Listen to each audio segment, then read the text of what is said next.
अस्सलाम वालेकुम नाज़रीन, ख़बर शामिल करते हैं। खैबर पख्तूनख्वा के वज़ीर आला अली अमीन गंडापुर ने अपनी पार्टी के रहनुमाओं को बताया है कि बुशरा बीबी की जेल से हालिया रिहाई में उन्होंने किरदार अदा किया था।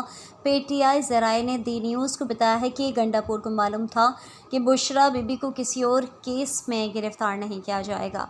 हुकाम की जानिब से इन्हें आगाह किया गया कि बुशरा बीबी के अटियाला जेल से रिहाई के बाद इनकी महफूज नकल व हरकत को यकीनी बनाने की खातिर इनके लिए सिक्योरिटी भेजी जाए।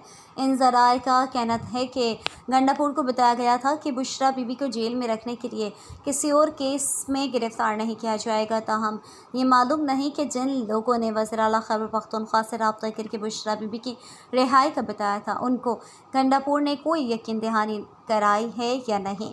पीटीआई के एक रहनुमा ने नाम ज़ाहिर न करने की शर्त पर बताया कि दीगर के अलावा गंडापुर ने इन्हें बताया था कि उन्होंने बानी चेयरमैन की अहलिया को 9 माह की कैद बाद रिहाई कराने में किरदार अदा किया था। गंडापुर की तरफ से इनके किरदार के हवाले से कोई वजाहत नहीं दी गई।